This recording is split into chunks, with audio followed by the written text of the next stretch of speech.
Reiss. Wiltor makes a run ahead of him. Bergkamp suddenly changed pace through the centre. It's Bergkamp! That's magnificent!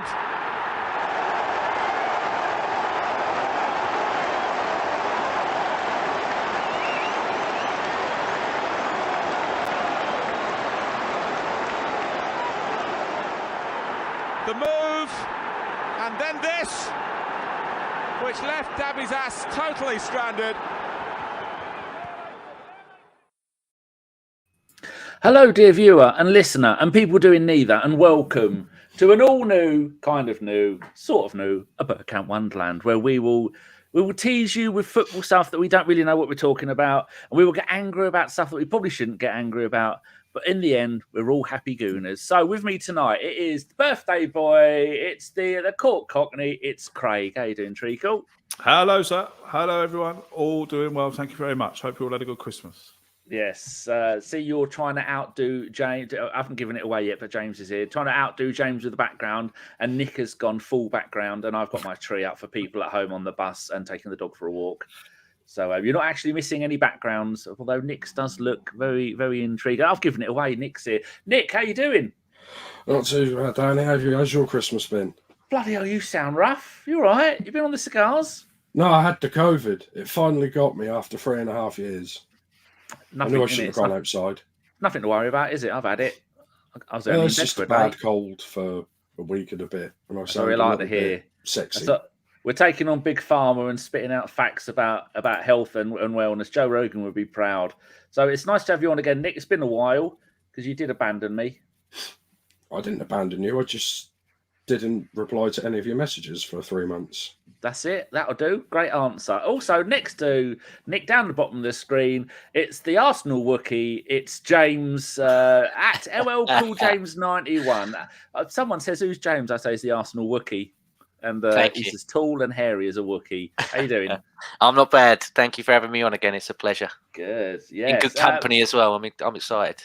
It is. Yeah, it's nice to have you all on. Had a little bit of a shake-up at ABW. There's a few of the old ABWs are now in the far field. They're grazing in semi-retirement. And we've got a new WhatsApp group. And Craig and James are in the new WhatsApp group. And there's a few of other the ABWs in there. People who actually want to do podcasts, and people rather than people who just want to go, nah, not really bothered this week. You know you are, you scumbags. Yes, a couple of them aren't on regularly, like John and Ellis, because they got stuff to deal with. But a couple of the others, just wrong-uns. Right, not that we really got much to talk about tonight, because nothing really of interest has happened lately. Maybe we should talk about the West Ham game, Craig. We were having a little chat about the game before the pod started.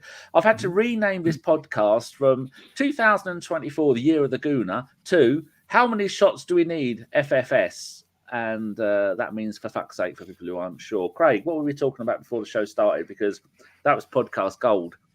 We were talking about 69 shots. I think, did we add it up to 69 shots in the last 4 games? Yeah.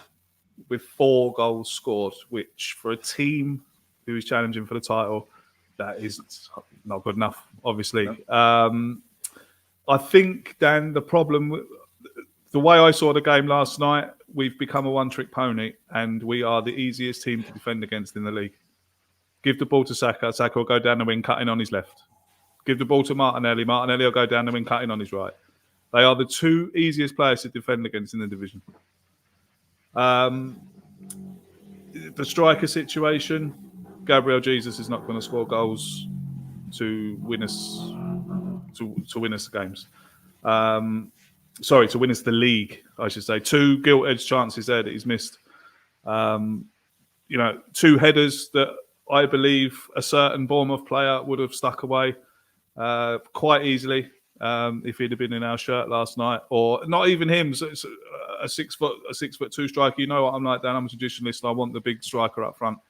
Odegaard was the best player on the pitch, in my opinion.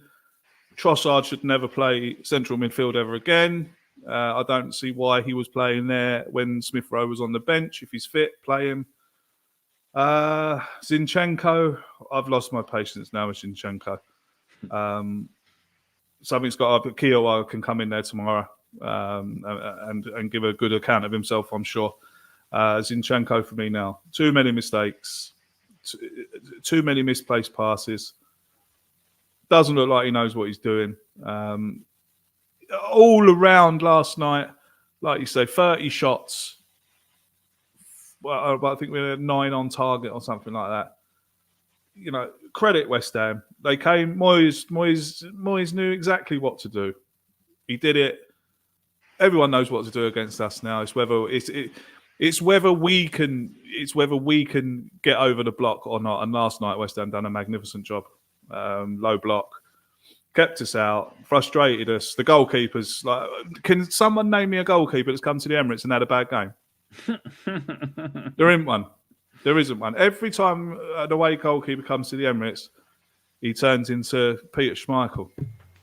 But look, credit West Ham. They came to the Emirates, got their win, went home happy.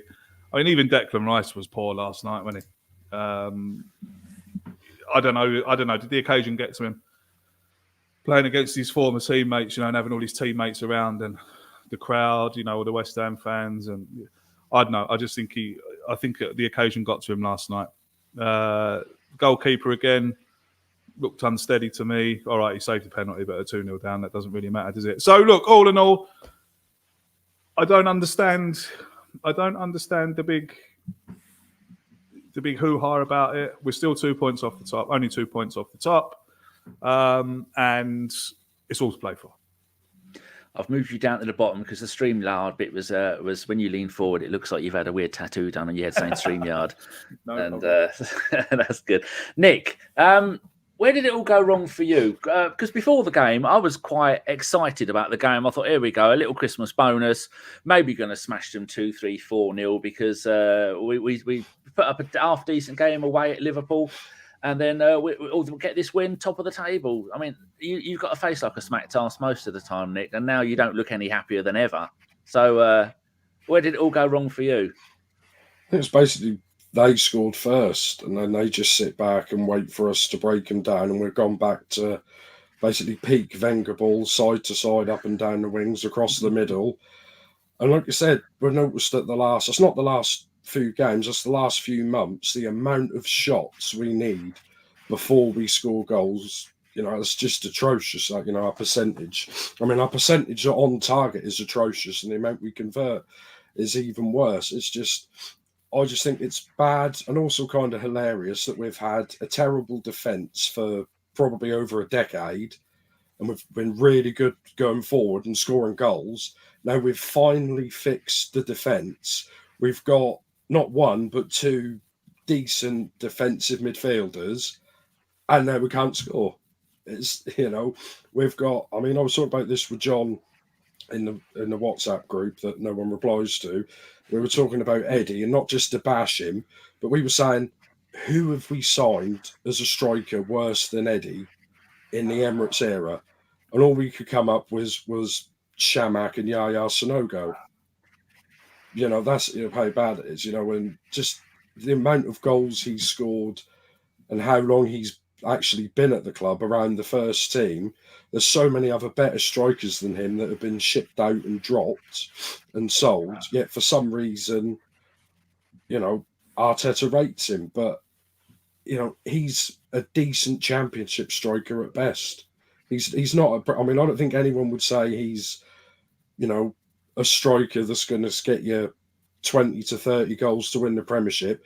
Neither's Jesus. We saw that for 5 years at Man City, that he never got up over. I think maybe got over 20 goals once. I think he got the most he got in a league season was 14.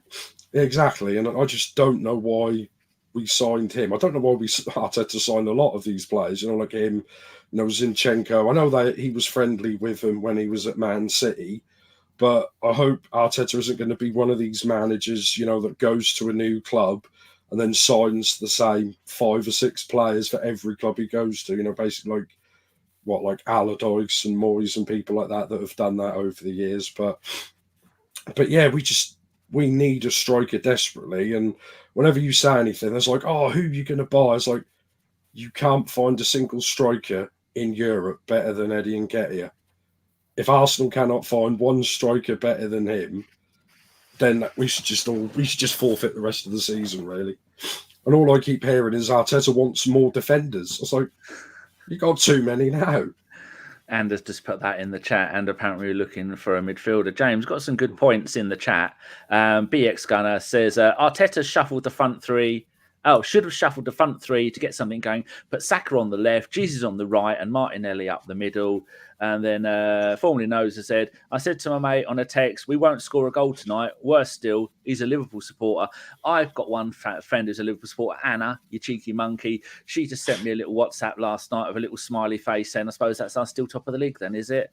I've had to completely ignore her. But the fact that, James, I was looking last night, Eddie, out of 19 Premier League games, Eddie has played in 18 of them, scored in 3.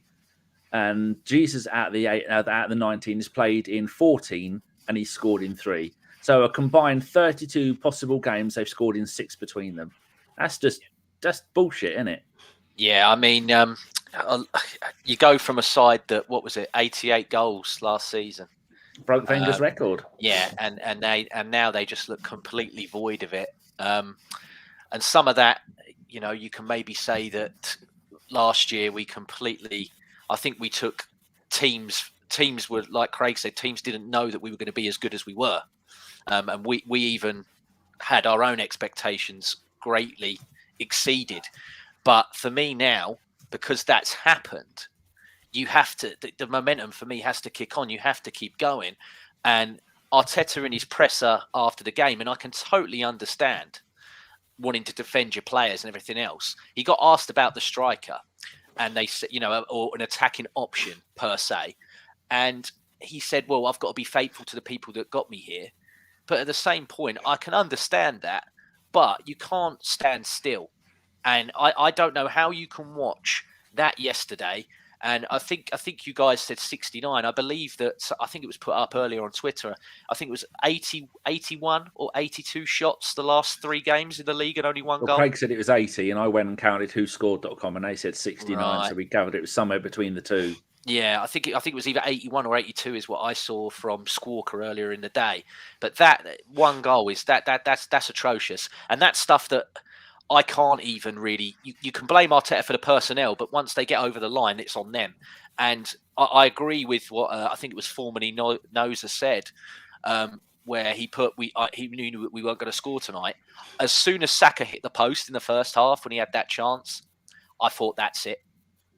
And that was even before, we come out for half time and everything else. And yeah, it's just a really, really sorry state of affairs. I mean, you look at the lineup on paper before the game and you think, okay, Trossard in the left 8.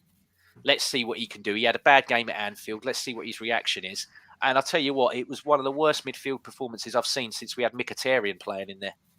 I thought he was terrible last night, Trossard. I really did. And he's a guy I like a lot. When he come in last season, he did a massive, massive job for us when we needed him to.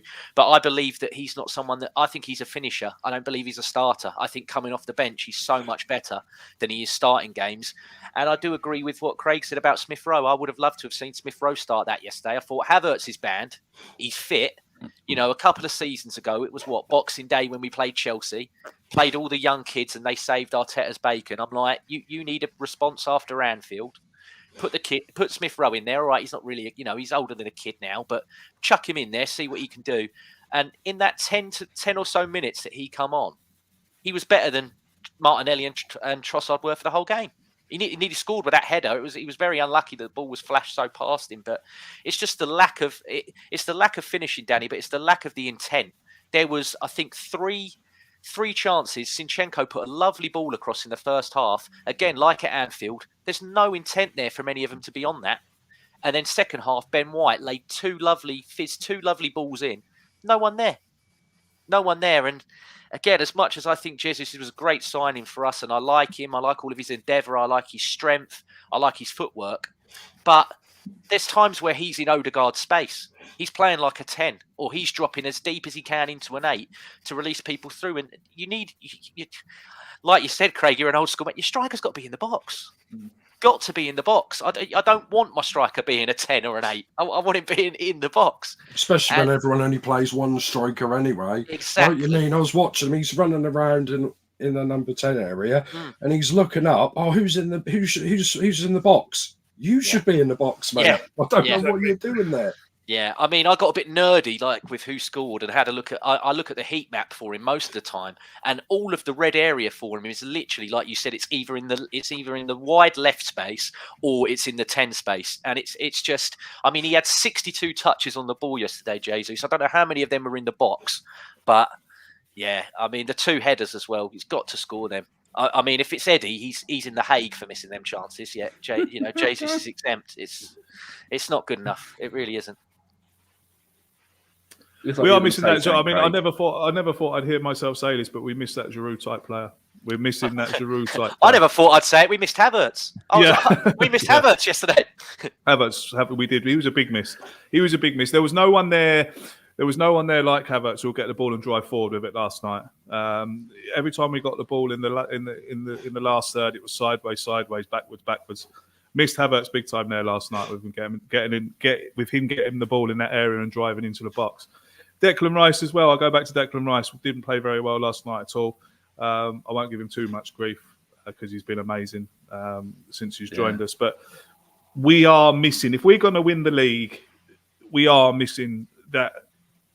I go back to me being a traditionalist. We need that big striker that can put a header away, that will be in the box. You know me, Dan. I've always spoken about big, tall, strong, pain in the arse attacker. That's what we need. Do you know that player who's going to be in the box, who's just going to cause havoc in there all night long, and not even score a goal. You know, not even having there to score a goal, but just to cause so much pandemonium that the others can come in and score.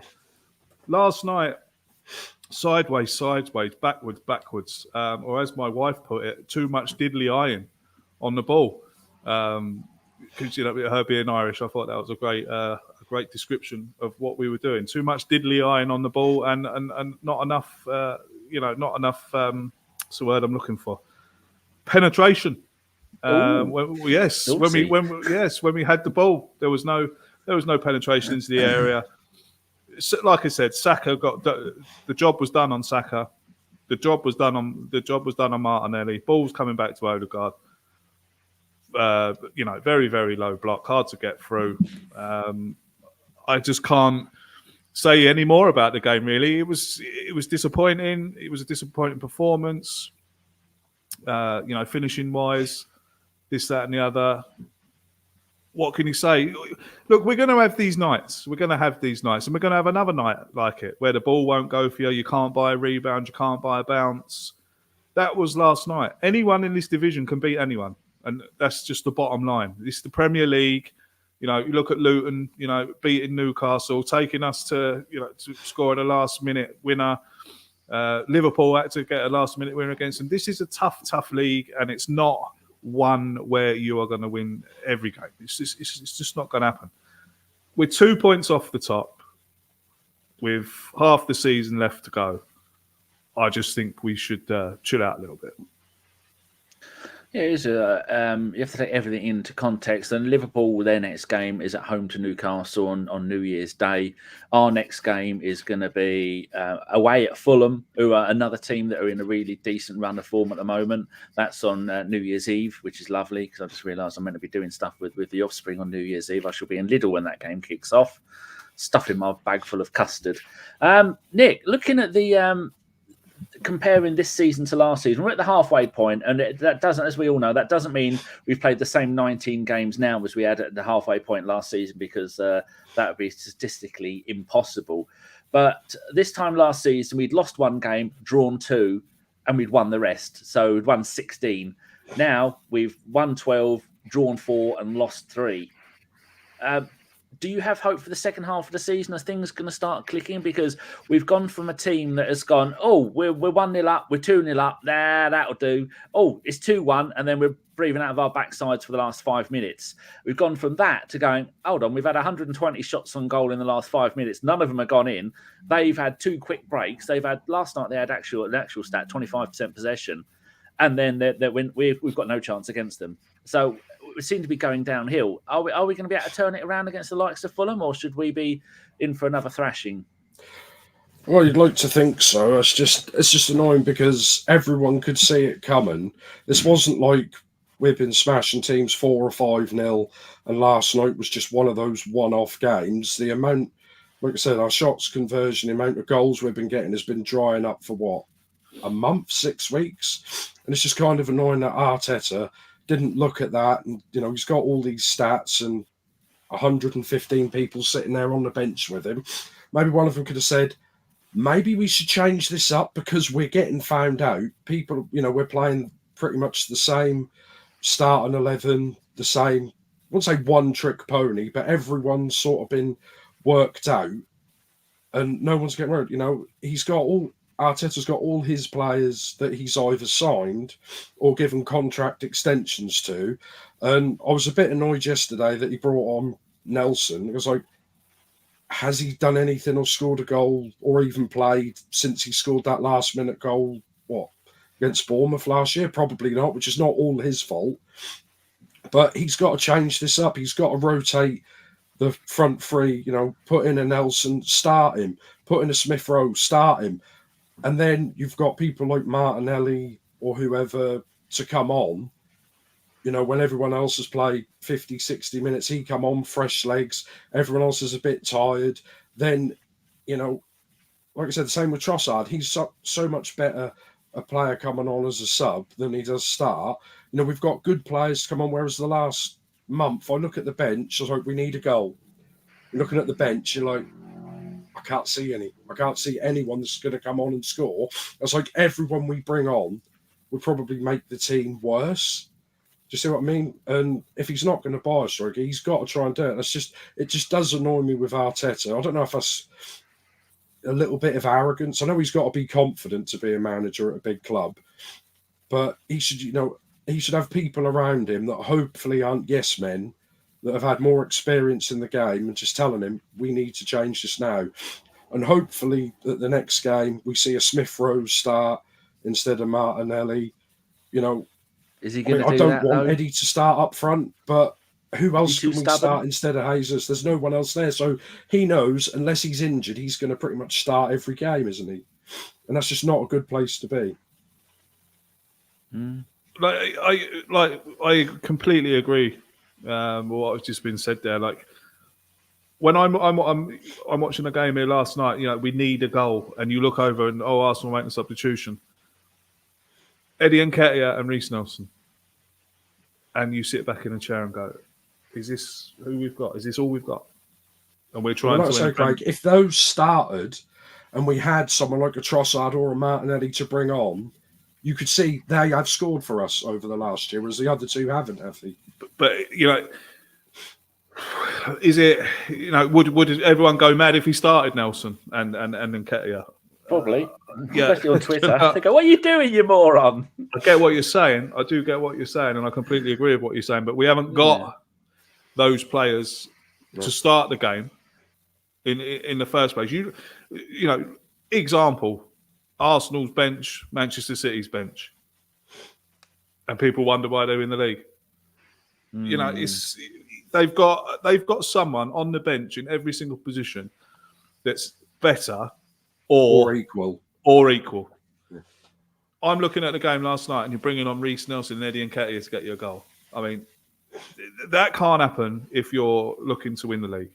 And going back to what you're saying about changing it up, this is just my opinion on it. I don't think Arteta has got a plan B, because it's very evident against Liverpool, and it was very evident last night. There was no plan B. It was just keep going. I think he finally changed it, did he, when he brought on the lads? I think he went 3-5-2. But that was a 2-0 down then, so what's the point? Yeah, exactly. Too late. 1-0 down is when you change it. I don't know. Craig, you've watched football long.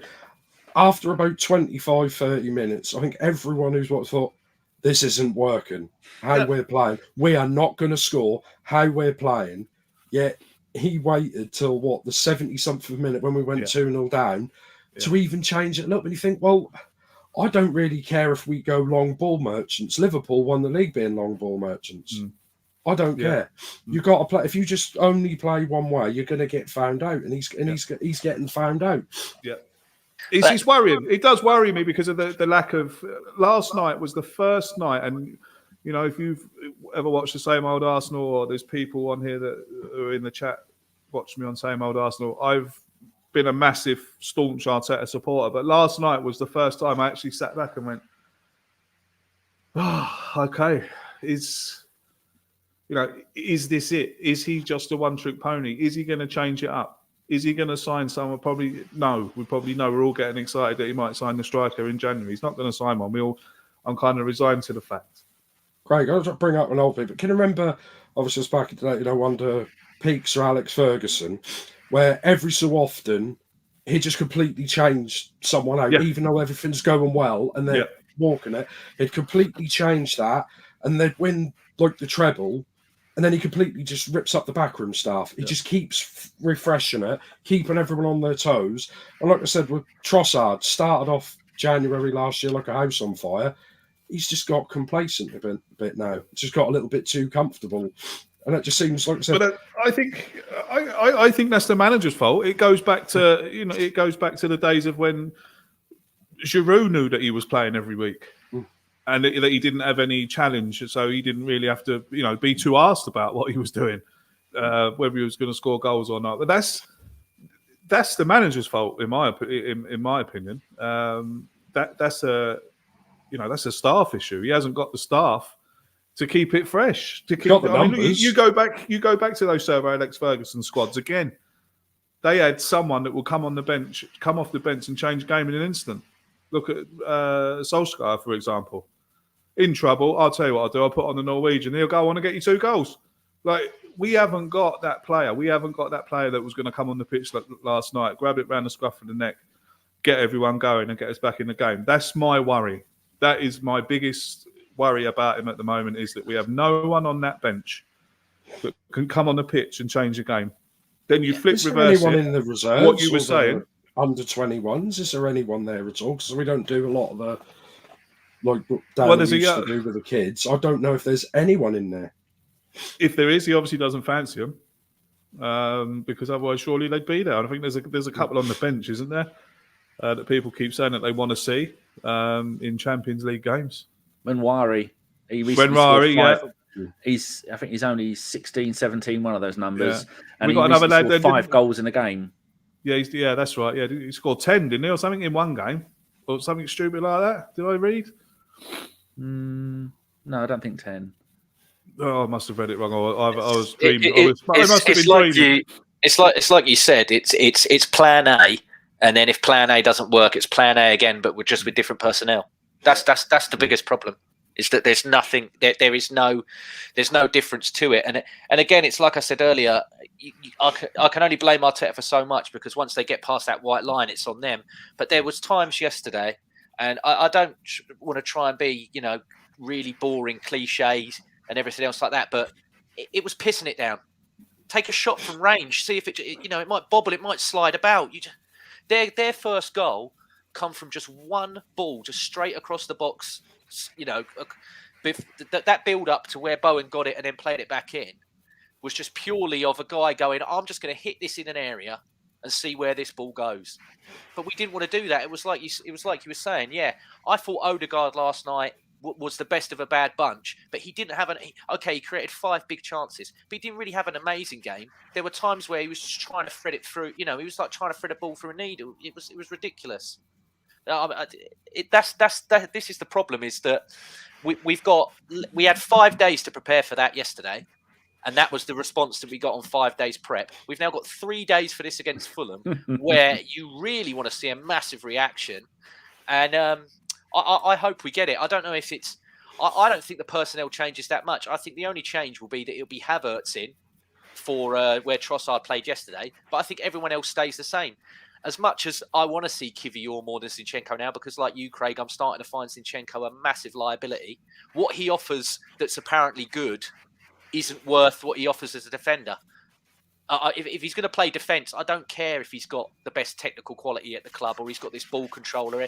If you're out of position and you're getting exposed and the ball flies over your head every time and teams are targeting that, teams are looking at him now, like you said about double up on Saka, double up on Martinelli, they can't do anything. They're also going hit it long over Zinchenko because he can't win his headers.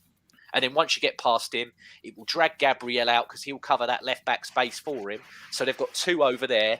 And as much as Saliba is a generational talent and brilliant, he can't do 3 men's job. No matter how good you are, you can't do 3 men's job. And it's a sorry state of affairs. And in terms of turning it round and getting personnel in, Arteta now has to sell somebody that I don't think he wants to.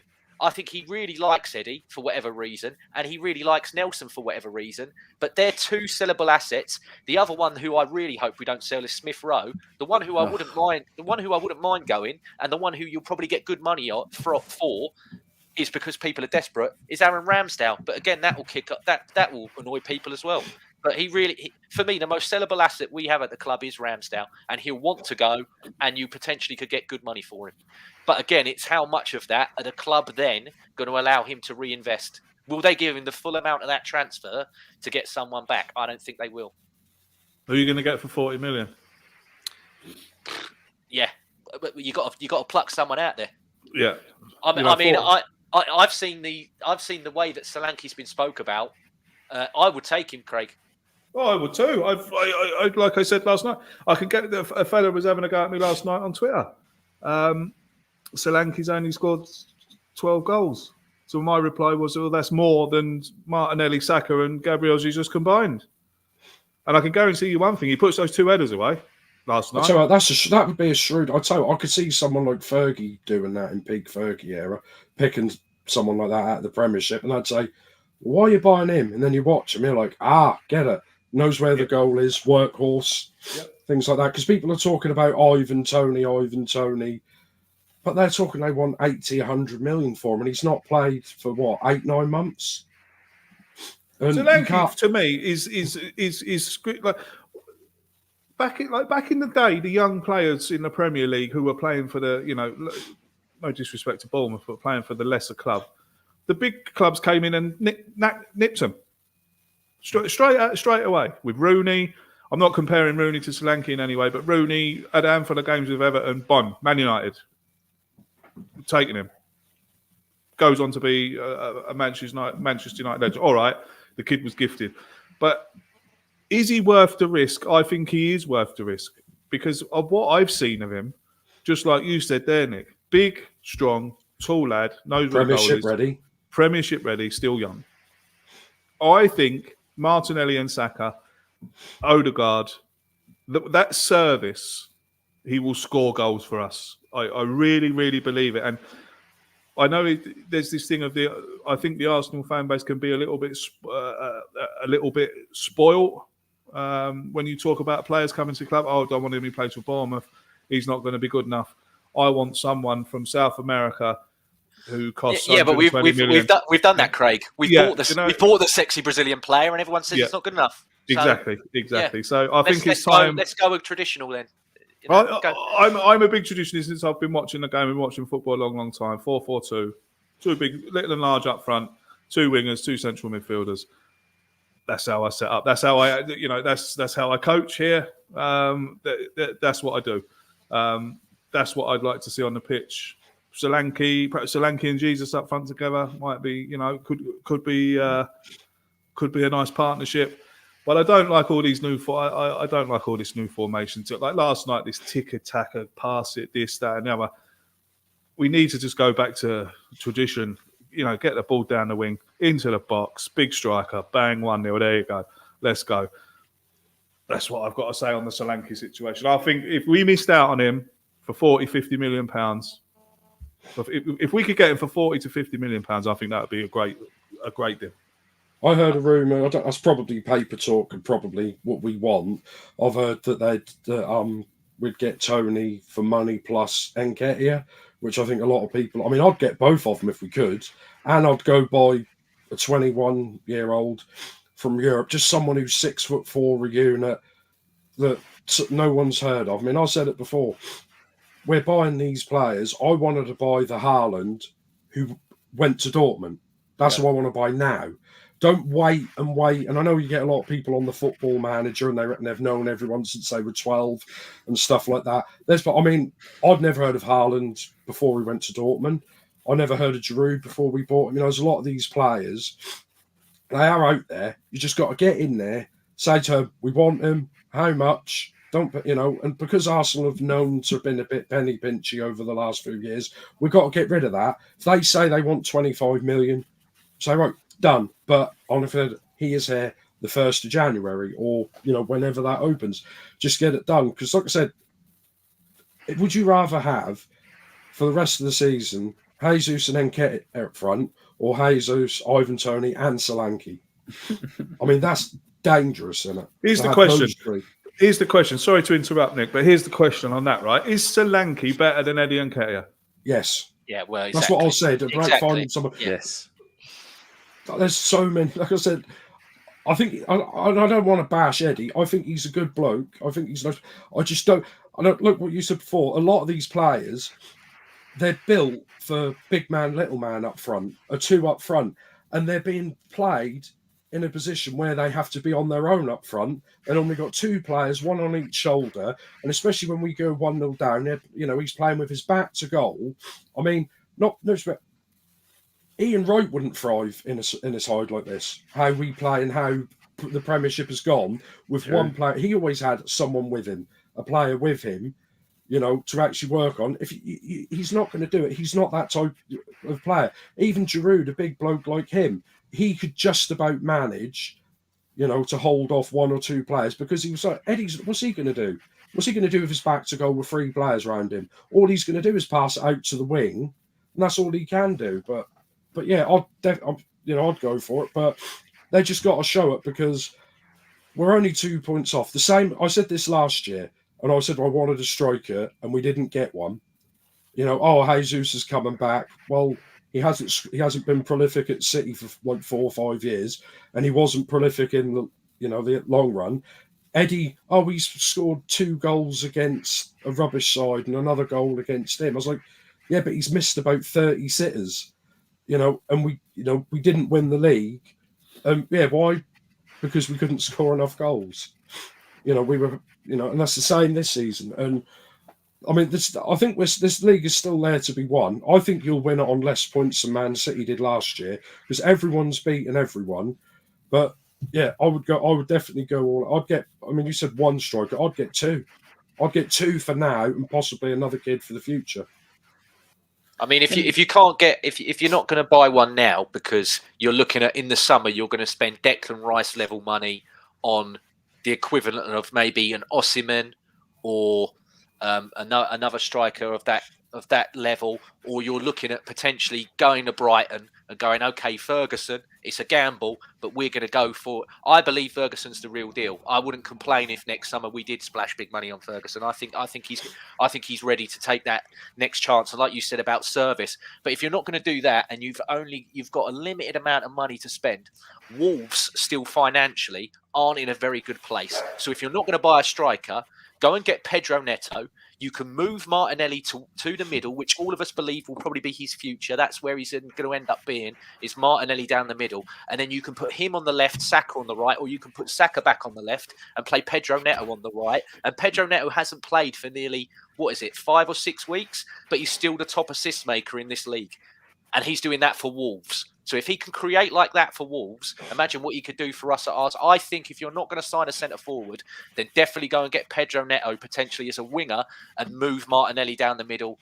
Or you can carry, even as much as I don't think Jesus is potentially the answer, I think if you had Neto feeding him the ball, maybe you'd get onto it a bit more. I think Neto would be that much of a difference maker. You've got to get someone that's going to move the needle. And for me, that's either Neto or a Solanke. I mean, Ivan Toney, I don't see it. I look at him and I think you're not the kind of guy that Arteta would want. He's very much about this group and how the attitude.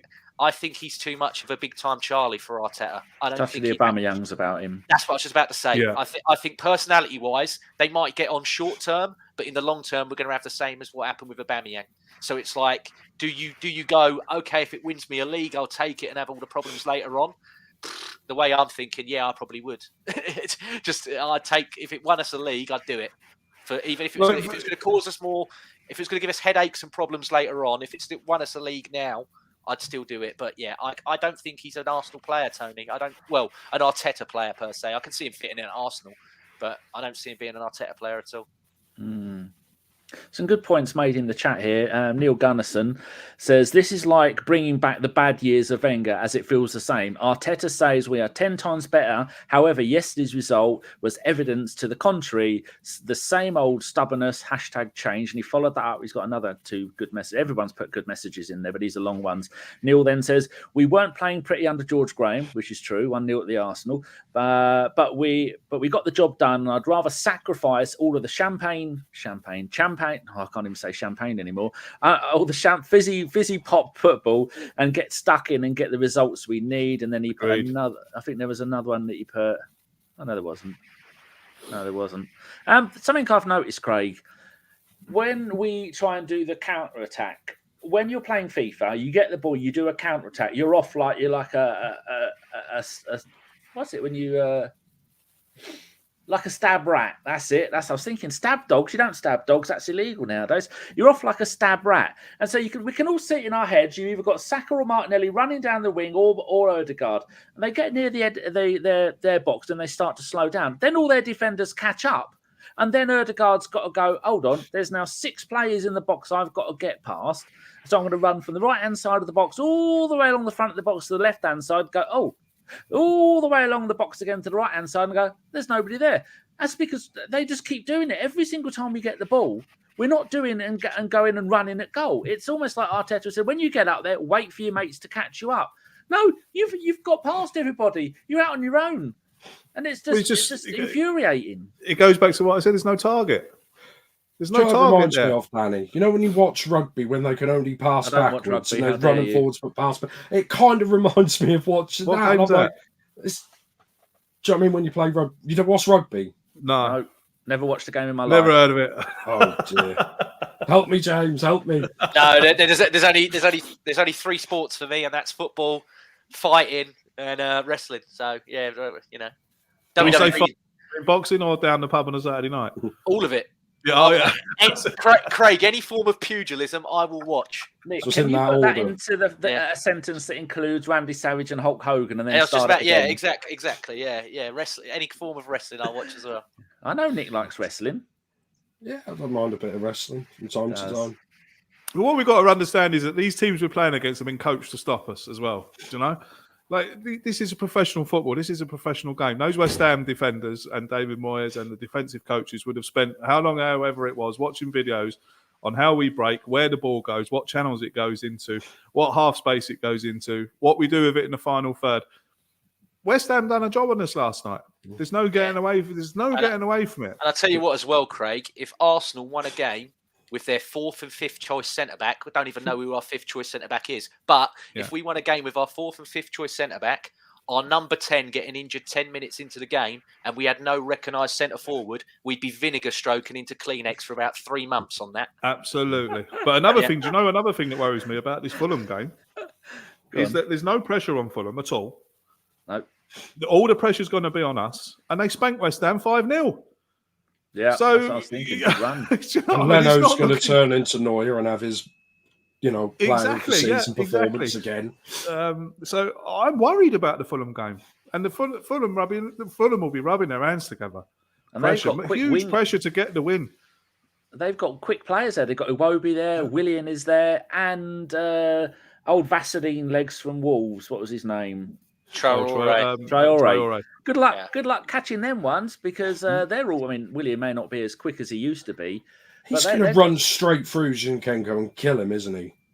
Oh, well, he has to. Like James was saying at the beginning of the show, Zinchenko needs to be dropped, and Kiwior needs to come in and play at that left back position. Yeah, he's juicy, Kiwior, isn't he? Yeah, he is. He's quite fruity.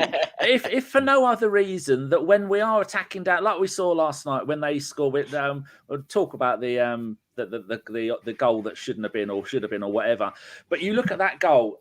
The problem with that was Ben White was halfway up the pitch. Saliba had come back to cover, and then we didn't have enough players there because God knows. I mean, Zinchenko was, like I said earlier before the pod started. When he runs, he looks like a man running through Tesco's with 3 big heavy bags of shopping. He's just about to fall over, and he's completely unbalanced. If we're going to play that formation where you can have your Ben White, continuously going up the right wing or doing the same on the left. We need 3 centre-backs that are going to come in and cover. So when Ben went wandering last night, and he's been terribly out of form, but when he did that last night, we had 2 centre-backs covering all of their players making a break. And when you've got one of the slowest players ever to play Premier League football, as in Souček, who's that's his 9th goal of the season, bloody hell, it's ridiculous. But should we talk about who wants to cover the goal? The was it in, was it out? Because personally, I won't bother talking about this much, but I've said before the show that if you're a team and you have to rely on that goal, wasn't a goal, it went out. If you have to rely on that, then you're in trouble. So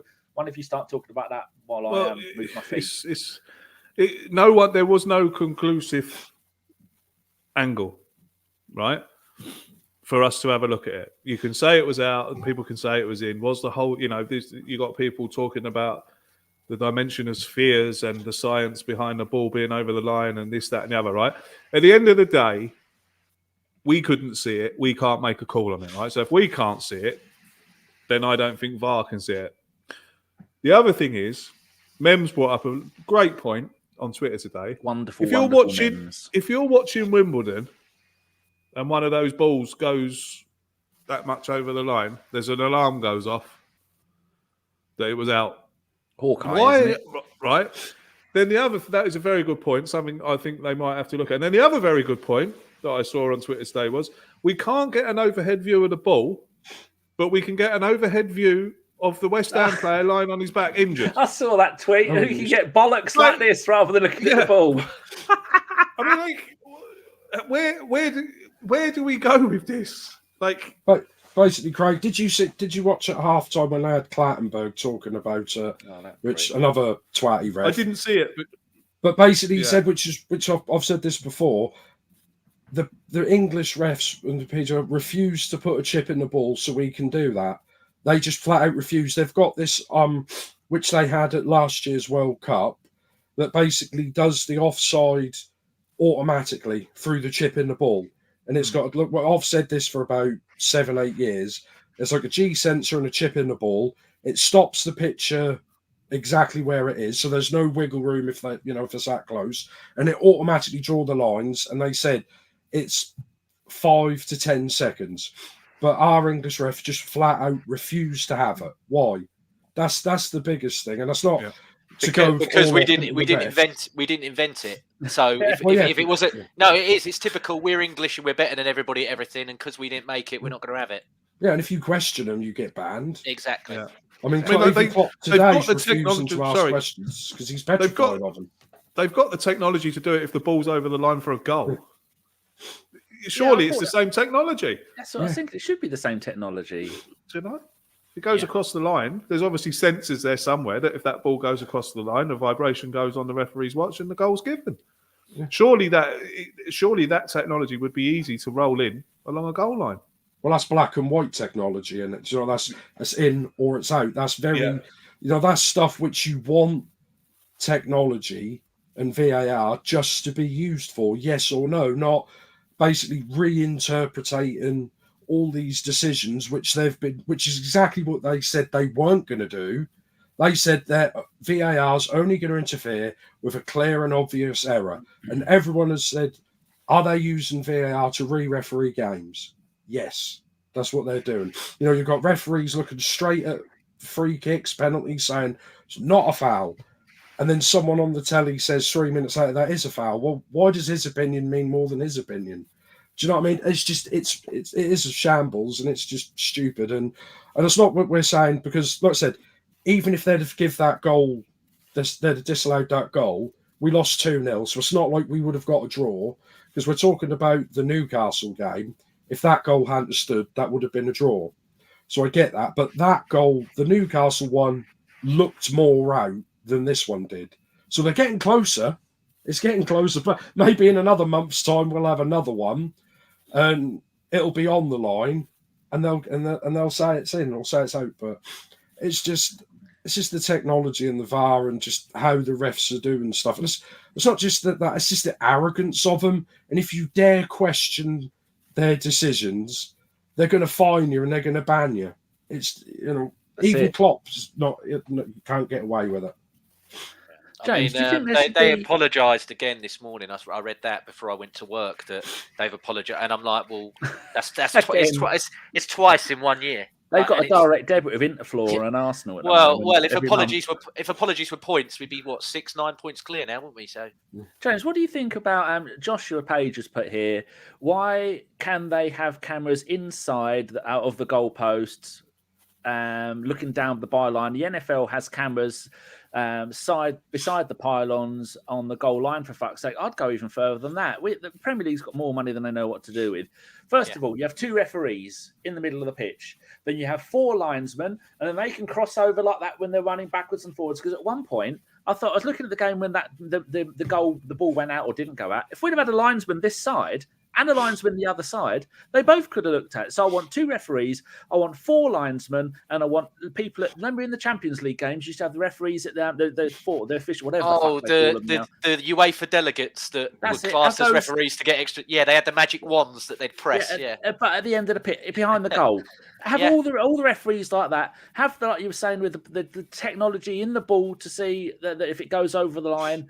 And you bring these things in, but then, like somebody said earlier on in the chat, I can't remember who it was, but they said you couldn't have that because then there's no way they could be corrupt because there's too many ways. I'll tell you what it comes down to, Danny, so to Josh's question, is they're always their get out of jail free card is, we can't have it on Sunday League football, so we don't want it in the Premiership. I was like, no disrespect, who gives a fuck about Premier League football? Because they're not all diving and cheating, trying to shaft everyone. They're just having a punch up. But, just get it right. That they don't say that things like that in other sports. Like I said, NFL, they don't say, oh, sorry, we couldn't use a video replay in the Super Bowl final because, 2 teenagers playing football in middle school can't have it, so we can't have it. It's just stupid. It all comes down to, like I say, the referees, just arrogance and pretty much corruption.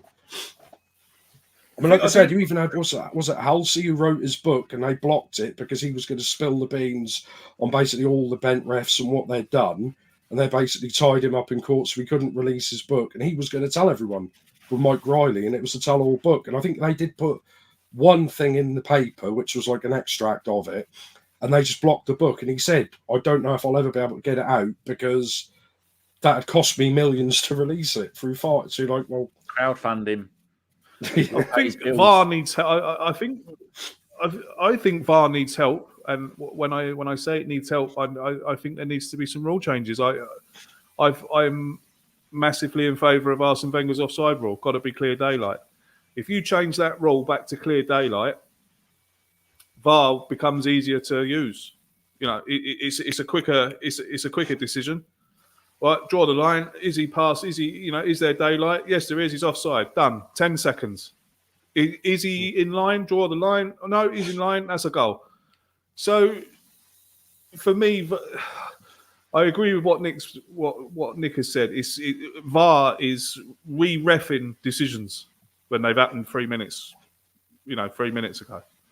I think there was an instance there during the week. But the game went on for 4 or 5 minutes. Yeah, it's a Chelsea game. 3 minutes, and they brought it back for a penalty. And we said, what if the other team would have scored before then? Do they disallow it? What if the same as they keep letting these offside plays continue when they're miles offside, what happens if someone gets injured? Yeah. Do you see what I mean? I just think in the last, pretty much since the start of the Premier League, all the rules have been muddled and amended and put so many subcontexts and extra bullet points that basically no one really knows what the rules anymore. I mean, we can go, obviously that'll get us back to the Liverpool, that handball thing. I think everyone has said, yeah, that's handball. But from what they've said, they've told us it's not, because his hands were by his side and they moved towards his body, not away from his body, an unnatural position. I was like, no, he put his hand on the ball and flicked it away. We all knew what handball was. It was deliberate or non-deliberate. But they've tried to write it in a way that they can do whatever they want. And we've seen handballs where it's hit the back of people's arms from a ricochet from like a yard out, and they don't think, well, that's not. And they give that. You get that one, which I think we'd all said, yeah, that's a handball. Because Odegaard, not only did he hit it once, he did it twice with his hand. He stopped it and then he flicked it. And they said, oh, well, his arm moved towards his body. Yeah, because that's where he was flicking the ball away.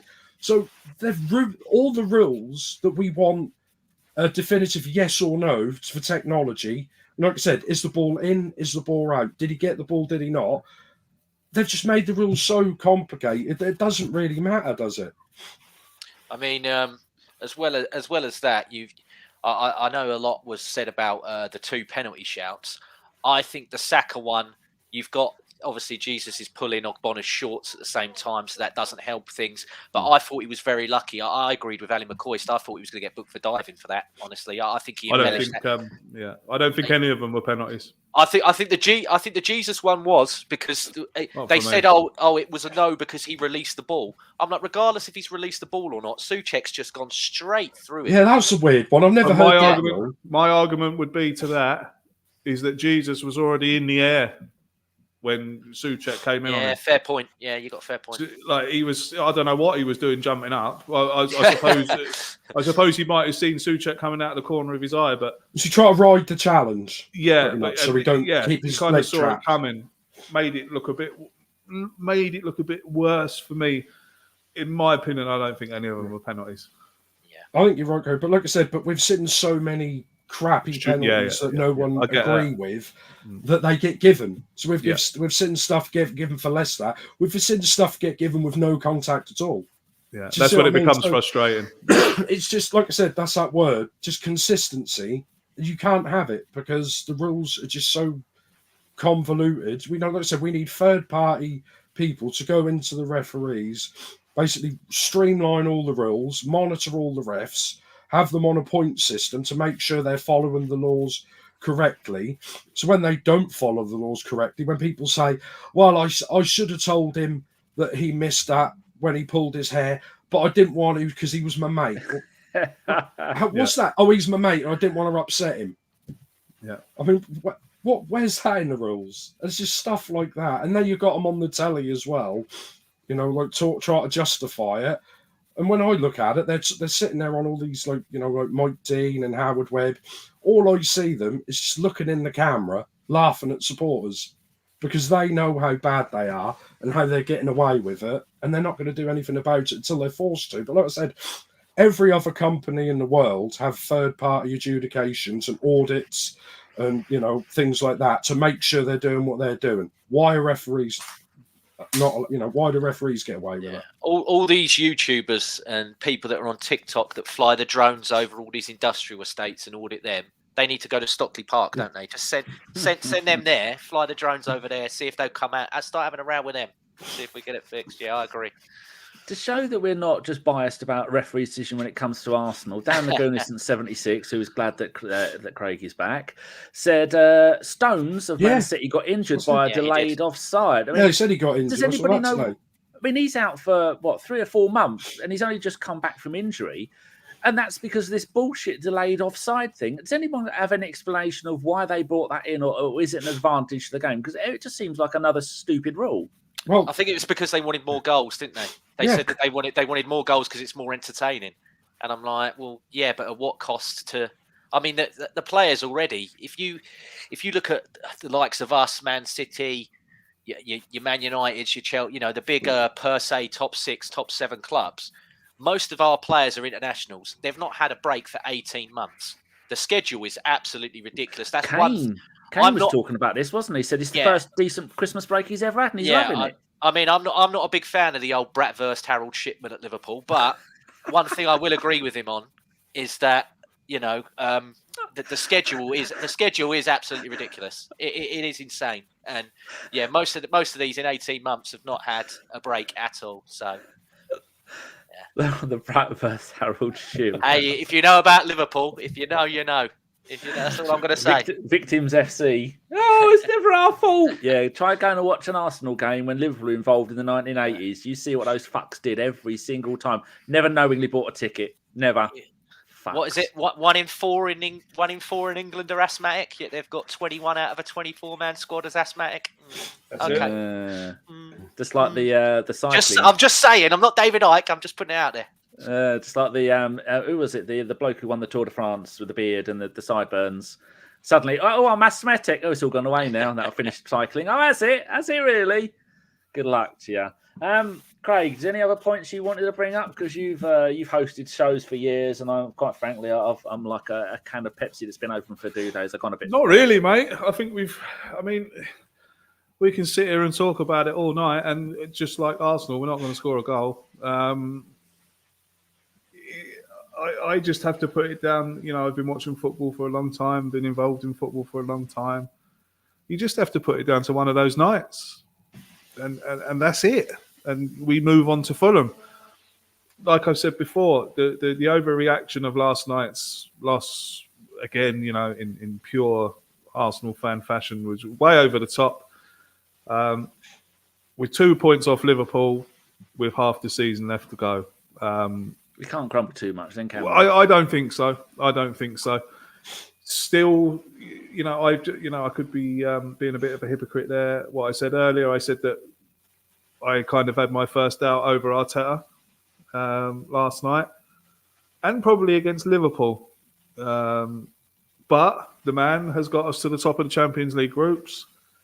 He has us at the top of the division, battling for the title. Yes, okay, he spent £600 million, but that £600 million that he spent needed to be spent to get us to where we are, where we find ourselves right now.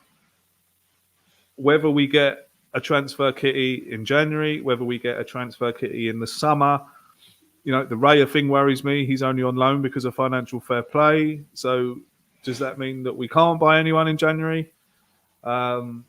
It becomes a new FFP window in January, but I still think. Oh, does it? Yeah. All right. Okay. But I think we're still, you know, I think we've got to sell before to make a purchase that we want to make. Like I said, you got to get rid of them. Yeah, 1 or 2 of the big boys that we've mentioned have got to go. I mean, they're already talking about Cedric going, but yeah, he's not going to move the needle. You know, what you're going to get for Cedric? What kind of player are you going to get with Cedric? Yeah. Exactly. Going forward into the Fulham game, like I said, the pressure is on us. The pressure is on the players. The pressure is on the manager to make sure that he gets it right this time, because we can't have another performance like last night. He's got to learn from it, Craig. He's got to learn more from a loss than you do a win. Yeah. Like I said, he's got to look at that and say, right, what have we done wrong in that game? The last 3 or 4 games. Now, how can we, in the next 3 or 4 days, you know, in training, work on different formations, a few different tactics, different outlets, whether that's players coming in or players coming in and out. What can we do differently to make sure that doesn't happen again? If we come to the Fulham game, we'll know within the first 15, 20 minutes, if we're doing that same style of play, that same up and down the pitch again, we think, well, he's going to do that. And like I said, that's what he's learned from Wenger playing under him for all those years, when he's learned that, which is good. But you're never too clever to admit you need help, and you made a mistake. On the plus side, though, West Ham don't play football. They play anti-football. We do well against teams that play football, and Fulham have got an attacking manager, attacking players, and they like to play. You're nodding there, James. Fulham like to play football, and I think we'll do better against a team that likes to play football. I mean, we had 75% possession last night because West Ham didn't want the ball. Well, that's the biggest sign of disrespect, isn't it? Giving someone the ball because you know they're going to do absolute nothing with it, and that's what West Ham did. They were like, let Arsenal have as much of it as they like. I mean, like I said, after Saka missed that one where he hit the post in the first half, I spoke to my dad at half time and I said to him, "You know how this is going to go, Dad. They're going to get one counter attack and they're going to score, or they're going to score from a set piece." And what happened? Mavropanos corner, and there it was. And no, for me, I mean, Thierry Henry was there last night for Amazon. You've got Uncle Ian doing podcasts with Clive and everything.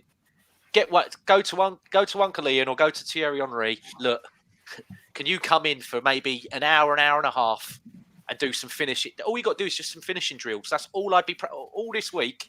I'd just be making them do finish, especially that front four. Do some finishing drills because, like you said, you had more chance of Oscar Pistorius getting athlete's foot than we had scoring a goal last night. So. You just got to get in there and just do some finishing drills, for God's sake. That's all. Yes, that's it's cliche, but if you don't take your chances, you don't win games. And so you see, that's what worries. Like what worries me is we didn't create no clear-cut chances. Yeah. It's like trying to play football when you're playing bowling at the same time, just bouncing off of everything the whole time. Yeah, it's like we need to, how it was yesterday, we needed to move the ball faster and at pace. And whether it's long ball, it doesn't matter. That's the only way you can counter how West Ham was stopping us playing. And us refusing to do that. Like I said, it does scream of like arrogance. Oh, we're big Arsenal, you're little West Ham. Oh, it'll come, don't worry. Just keep playing. I mean, I don't think they're doing Amazon this year, but we know Arteta's half-time talk will be, oh, don't worry, lads, we're better than them, man for man. Just keep doing what you're doing. Just keep passing it up and down the pitch. The goal will come. It's like, no, it won't.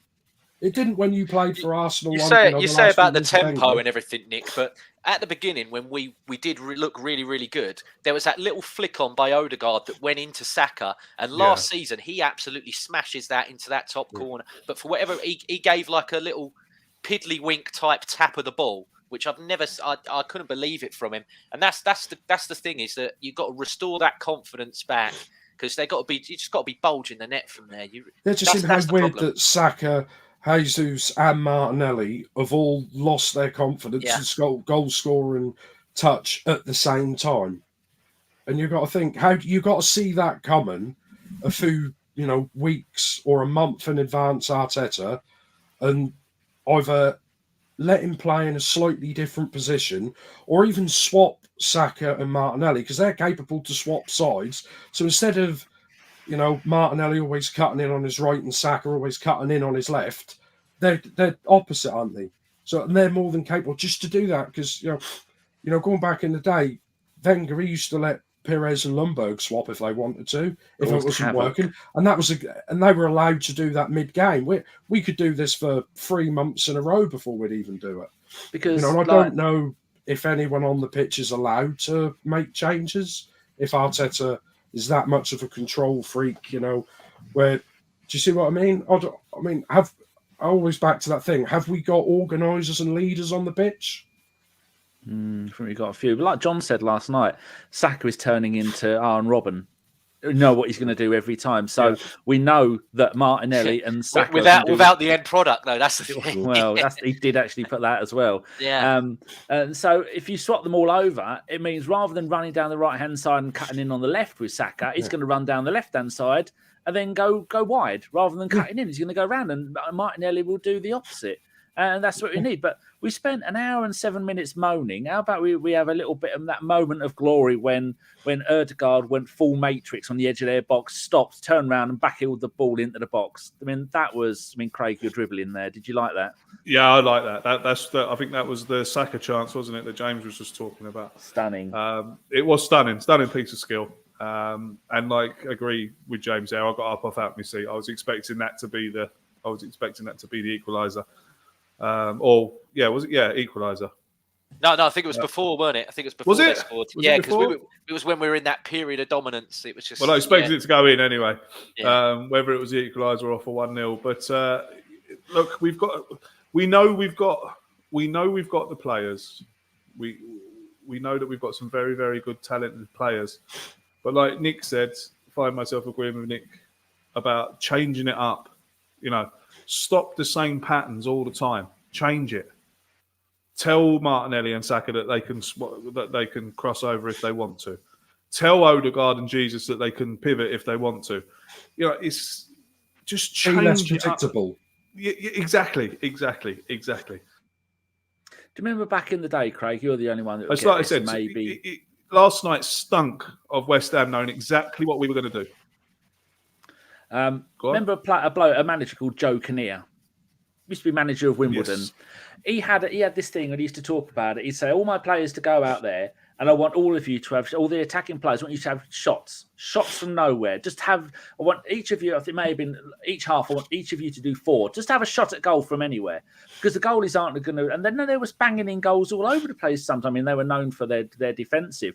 But like you said at the beginning of the show tonight, Craig, that you said that it was raining. Have a shot because it's greasy. The surface is greasy. Just have pot shots rather than doing the tiki-taka. Get it onto the edge of the box, going full Wenger. It's not working. Have some You're right, pot Danny. shots. Like you say, if someone had a shot like from distance, and the goalkeeper spill it, if you want 3 players running in to try and put the ball in the net, if you got Saka, Gabriel, Jesus, and Martinelli, are there 3 better in the league that you'd want running in on try to get that? Exactly. Yeah, but it gets to the stage where they just sit there with their hands on their hips because they know no one's going to have a shot. So you just assume they've been told not to. One of our best chances come from that as well. I can't remember who it was that had the shot, but it did come back out, didn't it? And Odegaard, he just accidentally, his touch just ran into it and it ricocheted off it. But he would have normally 9 times out of 10 tapped that in. But I mean, Craig, you're the goalkeeping expert. They were going on about Areola and his saves last night. I'll give him the Saka one from the header, but every other one, if he doesn't make those saves, he's terrible, right? Isn't he? Straight at him. Absolutely. Yeah. Absolutely. Straight. It's like when we were talking about, I think me and Danny were talking about the Luton game.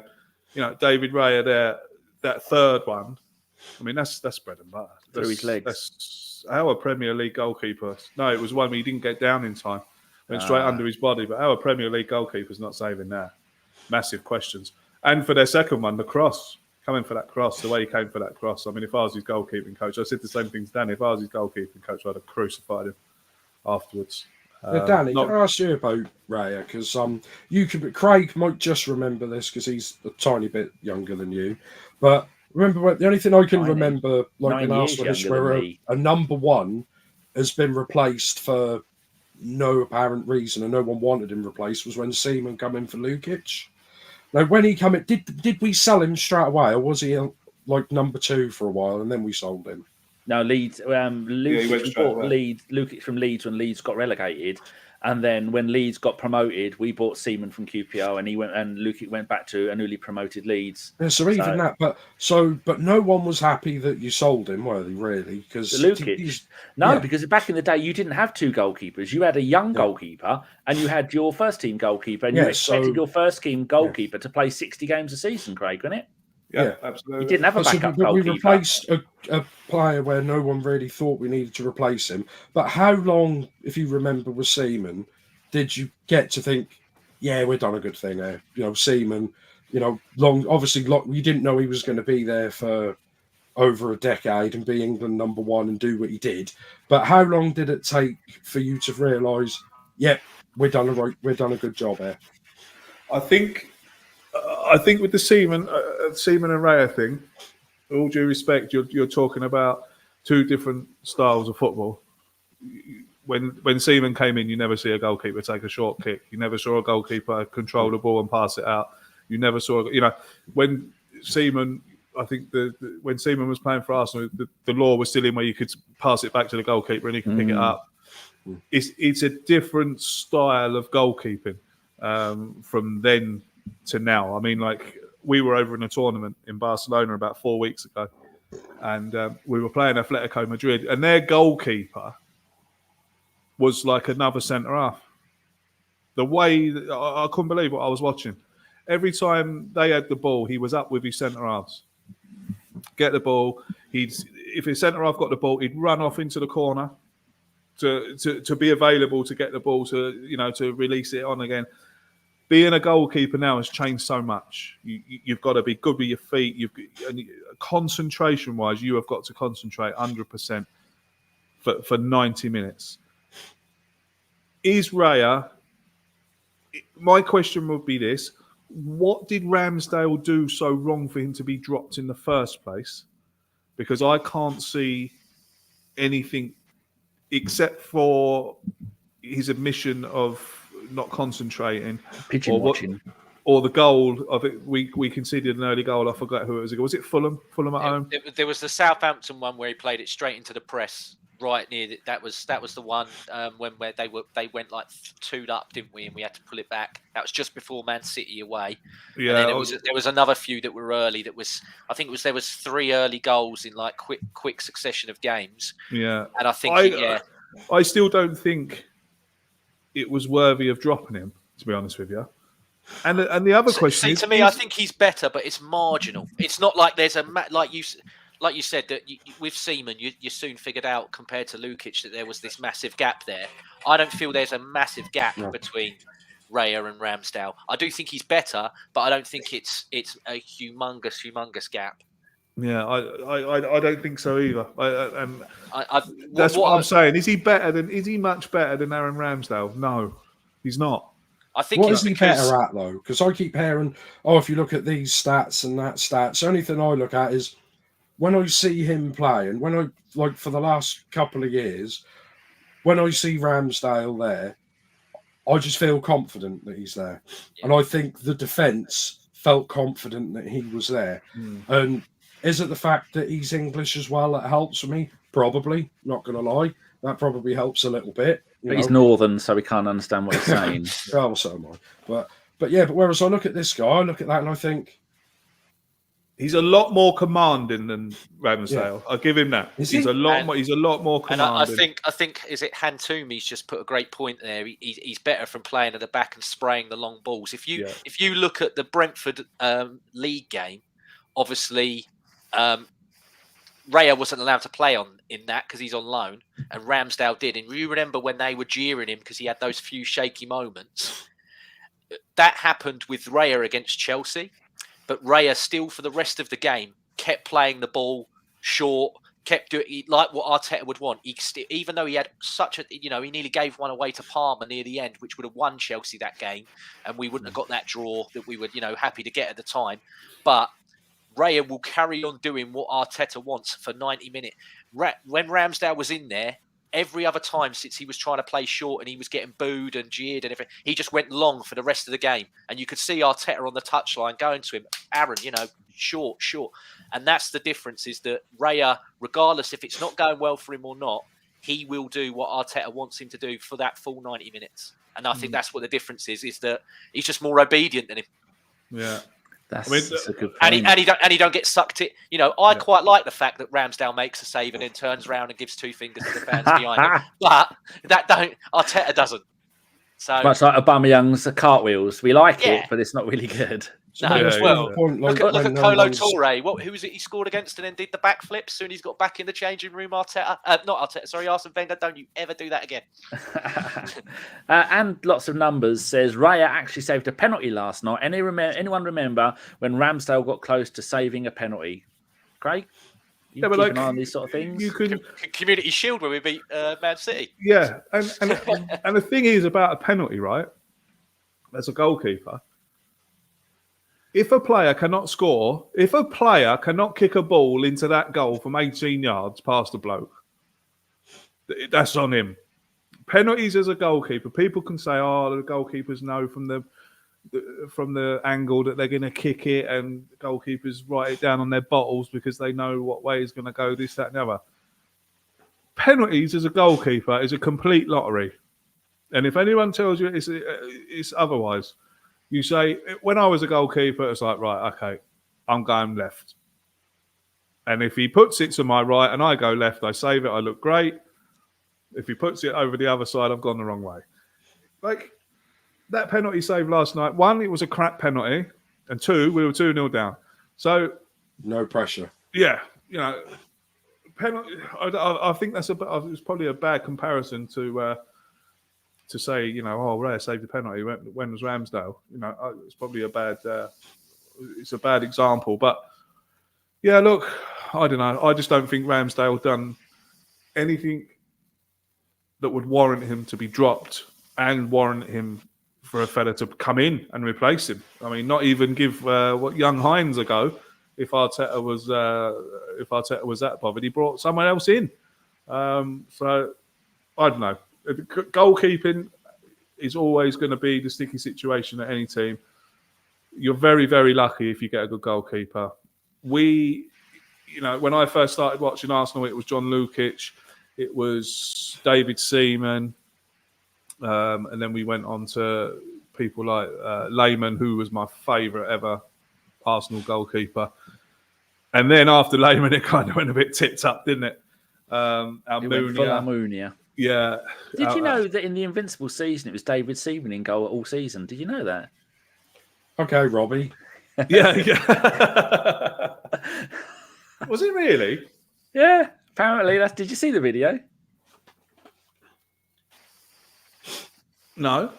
No, Robbie was doing something. Bless him. No. I mean, Luton are in the Premier League now, so he's over the You're moon. taking the piss. I'm sitting here now going, did he?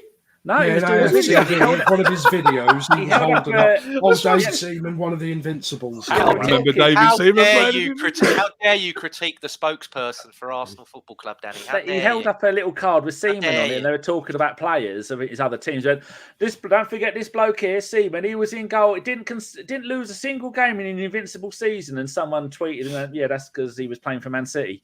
Because I was sitting there going, David Seaman played all the games. I thought he was being. And then you get Troy serious. Deeney going on Mastermind and not getting a single question right in his chosen category.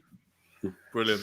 And these people have got jobs on to getting well-paid jobs in the world of football. Absolutely, that is mad, though, isn't it? That you think we get laymen in, and we also changed goalkeeping coach that year, and yet they don't lose a game. They don't lose a game in the league. My greatest memory of Jens Lehmann was when we were playing. I think it was Wigan at the Emirates, winning 2-1, seconds to go, and the ball went out, and he went over to get it. And as he's bringing it back, he threw it against the advertising order, so it bounced back again. Oh, sorry. Did he do it like twice as well? Absolutely. I used to mad Jens. What a goalkeeper! He was a great goalkeeper. He was crazy though. If you go on a one-on-one with him, he's going to take you down. Oh yeah. He's not going to be worried about a knee in the face or anything like that. Whereas most of the ones nowadays, that you'll get a note from their mum complaining if you tackled them, and they're like, "Oh, you've damaged my boy." But we've done 1 hour 21 minutes, people. We've asked for questions. You've only been bothered to give one bloody question, so I'm going to give it to the birthday boy. This is from And Lots of Numbers. Why is Arteta so? Maybe if I highlighted it would help. Why is Arteta so attached to Eddie when he is clearly not good enough? Yes, he can score against Sheffield United, but can you see him scoring against City? If I knew the answer to that question, I'd be very rich. I think as a panel here and everyone in the chat knows that Eddie Nketiah is not. What Nick said, I don't want to bash the kid because in a different team, perhaps in a different league, he becomes, a very, very good player. But at the moment, Eddie Nketiah is not going to have any effect. I hope I'm wrong, but I will say it now. Eddie Nketiah is not a player we can bring off the bench if we were serious about winning the league. It's just not happening. Going to the question, history that have been wonderful at youth level, but when they come up playing against grown men, grown-ass men who are going to break you in half, they just can't do it. He looks lost. Going back to the question, why is he so attached to Eddie Nketiah? Does he impress him in training? Does he train well? Does he finish well in training? Does he make it look easy in training? When he gets on the pitch, then he struggles. If that's the case, then you shouldn't be playing him. But I don't know. I can't answer the question. Has he got nudes? Arteta nudes? Or something like that? I think it's the same as what. There's that classic documentary, isn't there? The Vieira versus Keane one, and they asked Patrick Vieira what was Arsene Wenger's greatest strength and greatest weakness, and he says loyalty for both. Yeah, well, there you go. And I think that's what Arteta's like. I think he's just blindly loyal to people that obviously when we needed him last year after the World Cup when Jesus got injured, he did step up and he did do the job. But Nick, you summed it up perfectly earlier. When you're asking him to play on his own and be like a hold-up player and a link man like Jet, he's not that guy. He is. They're not being funny, James. You said he did his own. It was like January, February. He played so well that he got dropped, and we were playing Trossard up on as a false nine, and he got dropped again. Yeah, but I said, did eventually. Yeah. Thing is, though, like I said, if he really rated him, he could say, right, how can I get the best out of Eddie? He needs help. So, and Havertz can't play on his own up front. If he played both of them together, maybe they would complement each other. I know you'd have to try and move the midfield about a bit, but that's the whole thing as a manager. How can I get all my players to show all their strengths without exposing any of their weaknesses. The problem is there's so many players who get their weaknesses exposed and their confidence dip. I mean, we know Martinelli's confidence dip because he keeps getting kicked off the ball. So who can we put in midfield to help him, to give him a few extra seconds on the ball without getting double-docked and kicked? The same as Saka. You know, there's something not quite right. It's very fine margins in it with football. Yeah. But, I mean, Mock Bell's come out tonight, and he's one of the few journalists that I do actually trust and think he does have credible info.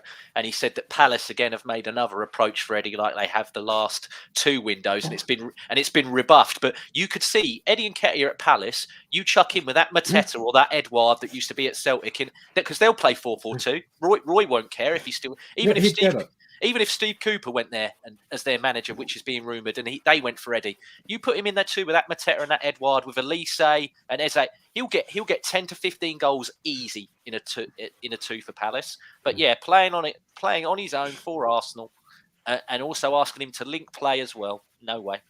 It's sad because you want everybody to do well, but like I said earlier, you can't stay standing still. You've got to move on. I mean, as much as like we said earlier, as much as we like Jesus and people go on about loyalty, he won Guardiola 3 titles on the spin. Still went and bought Haaland instead and won a treble. So you can't, I know we can't obviously go and buy a Haaland, but we got to find the equivalent or, cheaper, a younger version. Yeah. That's what we've got to be doing. And like you said as well earlier, if you can't find with the scouting network that I believe Arsenal have a striker that could do better than Eddie Nketiah, then I will panic. Right, currently we've had a tsunami of questions. This is our second one, Nick. From Avon, not Teddington. Is Vieira going to make it at Arsenal? And I think he means the Portuguese, not the Senegalese. I doubt it.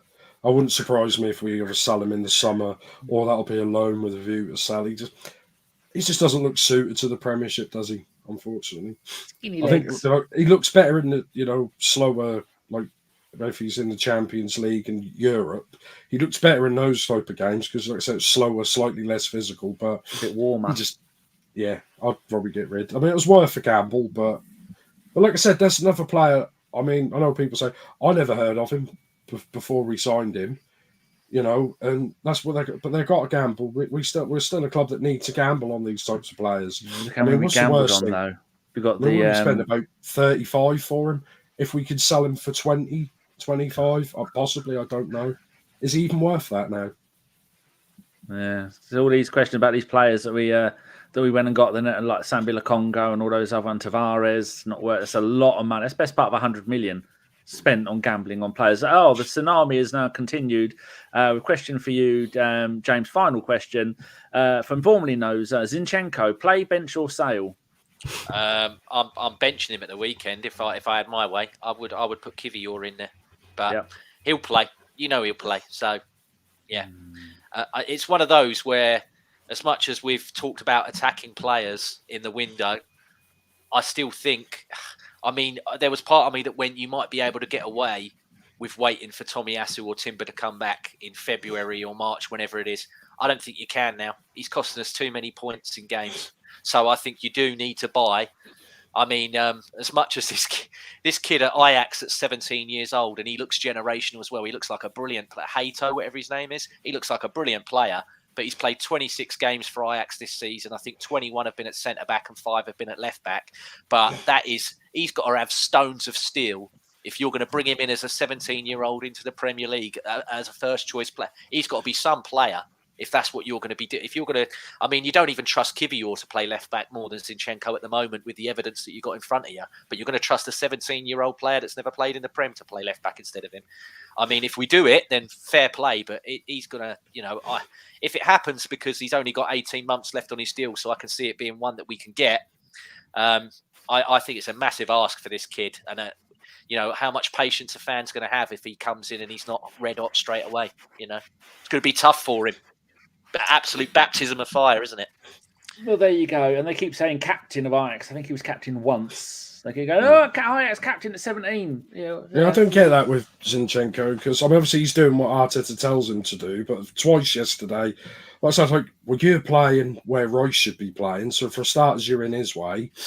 And there was twice where he played basically a suicide back pass, and Saliba, thank God he was switched on, and he managed to twice just get it, and control it and get rid of it. And I'm like, the three scenarios there was Saliba's brilliant and saves us twice, which he did, or Saliba comes running in, gets injured because he's, trying to get the play, or the bloke's away and gets a one shot with the goalkeeper. And I don't understand an inverted left back. I don't know what it means. I've played another one, like I said, I know he was injured a lot, but why did we replace Tierney with him? He didn't do nothing to get dropped apart from being a little bit injury prone, did he? Great player, proper defender.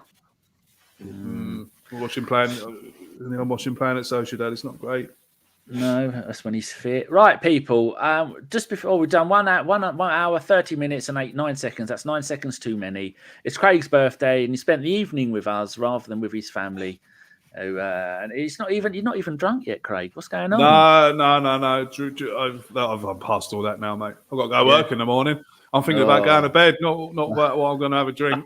I didn't wake up till 6:15 p.m. Anyway, that's it. That's our show. Thank you very much to everybody who joined in the show in the chat box. Those at home walking the dog, having a poo, doing the washing up, or even loading the washing machine if you're that way inclined. That reminds me, I've got washing that needs to. So going top right to bottom left. Thank you very much, Nick. You have been once you get going, Nick, it's hard to shut you up. Really, I mean, you've got a face like you've just been slapped with a haddock. But you've been coming out some good points tonight. Well done. It happens. That's one of the year. But when are you? Just wish everyone also had a nice Christmas. Have a Merry New Year and all that. Remember, we're halfway through the season. We're only 2 points off top. We're competitive, and whether we can all sit there and complain about one dodgy goal with VR this and VR that, we're up there competing, and that's basically all we all wanted for the last 10 years. So cheer up, you grumpy twats. When are you next back on Twitch, and what rubbish game will you be playing? The weekend, and I'm playing Mario something. There you go, fuck yourself. Craig, thank you very much for joining us. 2 shows in a row. Pleasure as always, gone? Pleasure as always. Yeah, absolutely brilliant. Very enjoyable. And no great technical chat. gremlins. And no technical gremlins, yeah. What did I say to you? A brand new camera there that won't work, and this webcam, I'm not exaggerating, I've probably had it 20 years. Yes, so it's good. It's thank you very much for spending your time with us on your birthday. It's been very kind of you. James, the Arsenal Wookie, as you will have to change your user Twitter name to, oh, God's sake. Been on again. You've been on 2 times in 3 shows now. It's very good. Have you enjoyed yourself? Have you had a lovely time? Oh, always, especially with such great company. It's been great. Thank you. And sorry you didn't win the speedboat, but it's been lovely smashing lovely. Right, people, we will be back next year. Other than that, I can't tell you. We will be a little bit more organised because I've poked people and moved people and sent people to the glue factory.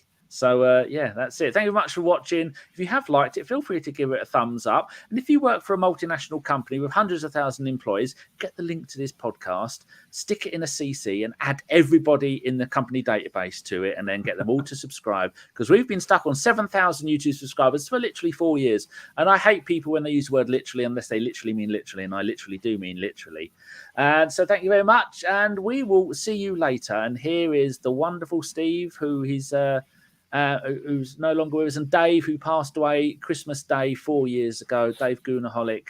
Not a week goes by where I don't think about Dave or Steve.